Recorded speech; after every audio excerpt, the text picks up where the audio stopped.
Hello everyone, আসসালামু আলাইকুম। আজ আপনাদেরকে কেকের একটা ব্যাটার দিয়েই 2 ফ্লেভারের কেক তৈরি করে দেখাচ্ছি। আর এই তুলতুলে নরম স্পঞ্জ কেকটা চুলাতেই বানিয়েছি। আশা করছি আপনাদের ভালো লাগবে। তো একটা বাটির মধ্যে স্ট্রেনার বসিয়ে দিয়ে তার মধ্যে আমি আধা কাপ আর 1/3 কাপ ময়দা দিয়ে দিলাম। তারপর এর মধ্যে 1 চা চামচ বেকিং পাউডার আর 1 চিমটি লবণ দিয়ে দিলাম। এখন এই শুকনো উপকরণটাকে ভালোভাবে চেলে নিচ্ছি। খুব ভালোভাবে চেলে নেওয়া হয়ে গিয়েছে। আর এই শুকনো উপকরণটা একটা চামচ দিয়ে খুব ভালো করে মিশিয়ে নিচ্ছি। এতে করে স্পঞ্জ কেকটা অনেক বেশি ফুলে যায় আর অনেক বেশি স্পঞ্জ হয়ে থাকে। শুকনো উপকরণটা এক সাইডে রেখে দিয়েছি। একটা বাটির মধ্যে আমি 4টা ডিম নিয়ে নিয়েছি। ডিমগুলো অবশ্যই রুমের নর্মাল টেম্পারেচারে থাকতে হবে। ফ্রিজে থাকলে 1-2 ঘন্টা আগে বের করে রেখে দিবেন। এখন এই 4টা ডিমের কুসুমকে আমি আলাদা করে নিচ্ছি। খুবই সাবধানে করতে হবে যাতে ডিমের হলুদ অংশটা সাদা অংশের সাথে না থাকে। এখন এই সাদা অংশটাকে আমি 1 মিনিটের মতো বিট করে নিচ্ছি। ইলেকট্রিক বিটার দিয়ে প্রথমে 1 মিনিটের মতো বিট করে নিয়েছি। তারপর এর মধ্যে দিচ্ছি আমি আধা কাপ চিনি। তো এখানে আধা কাপ চিনিটা আমি দুবারে ব্যবহার করছি, একবারে পুরোটা দিচ্ছি না। তো প্রথমবার দিয়ে খুব ভালো করে বিট করে নিয়েছি। যখন প্রথমবার চিনিটা গলে যাবে তারপর আমি বাকি চিনিটুকু দিয়ে খুব ভালো করে বিট করছি। যতক্ষণ না স্টিপ পিক হচ্ছে ততক্ষণ পর্যন্ত বিট করে নিব। আর একটু পরপর চেক করে দেখছি যে এটা স্টিপ পিক হয়েছে কিনা। দেখেন কত ভালোভাবে স্টিপ হয়ে গিয়েছে। তো এখন যখন হয়ে যাবে তখন এর মধ্যে আমি দিচ্ছি তেল। এখানে আমি 3 টেবিল চামচ তেল ইউজ করেছি। তারপর দিচ্ছি যে ডিমের 4টা কুসুম ছিল সেই কুসুম 4টা। তারপর এখানে আমি 1 চা চামচ দিয়েছি স্ট্রবেরি ইমালশন। আপনার কাছে যদি স্ট্রবেরি ইমালশন না থাকে আপনারা এসেন্স আর একটু স্ট্রবেরি বা পিঙ্ক কালার ইউজ করতে পারেন। তো এখন এই সব কিছুকে আমি 1 মিনিট বিট করছি লো স্পিডে।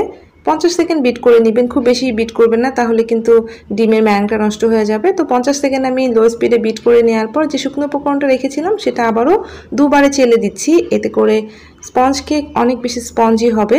তো প্রথমবার চেলে একটা হ্যান্ড হুইক্স দিয়ে খুবই আলতো করে মিশিয়ে নিচ্ছি। অবশ্যই এই কাজটা খুবই আলতো করে মিশিয়ে করতে হবে। একেবারেই জোরে জোরে মিশিয়ে নেওয়া যাবে না, তাহলে কিন্তু ডিমের ম্যাংটা নষ্ট হয়ে যাবে। তো দ্বিতীয়বারের মতো আমি চেলে দিচ্ছি। তো চেলে দেওয়ার পরে এখন আবারও খুব আলতো করে সব কিছুকে মিশিয়ে নিব যাতে কোনোভাবে ডিমের ফর্মটা নষ্ট না হয়ে যায়।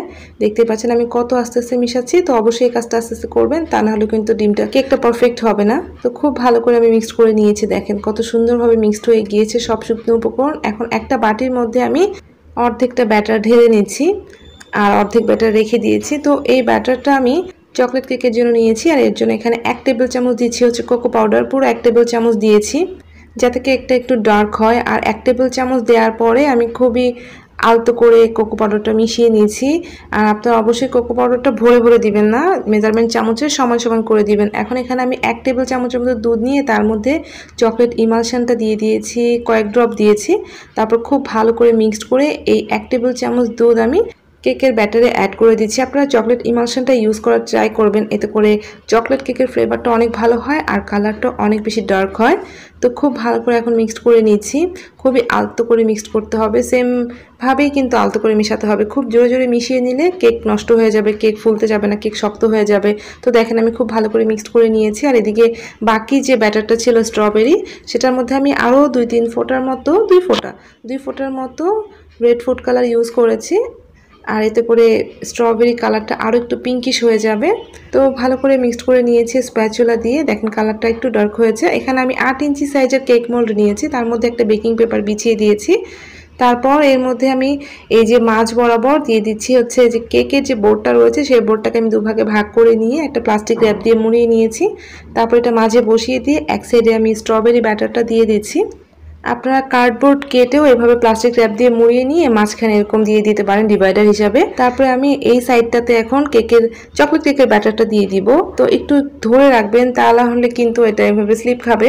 তো একটু ধরে রেখে দুটো ব্যাটার দুপাশে দিয়ে মাঝখানে আলতো করে এভাবে টান দিয়ে উঠিয়ে নেবেন। আর যদি ব্যাটার লেগে থাকে তো একটু হাত দিয়ে দিবেন। তারপর দেখেন মাঝে একটু এলোমেলো হয়ে গিয়েছে। তো এই জিনিসটাকে ফুলফিল করার জন্য একটা টুথপিক বা সাসলিকের কাঠি দিয়ে এভাবে একটু ডিজাইন করে দিলেই দেখবেন যে খুব সুন্দর হয়ে গিয়েছে, দুটো সমান হয়ে গিয়েছে। তো আমার ব্যাটার রেডি। এখন আমি এটাকে ভালোভাবে ট্যাপ করে নিব। যদি ভিতরে কোনো বাবল থাকে তাহলে বাবলগুলো সেট হয়ে যাবে।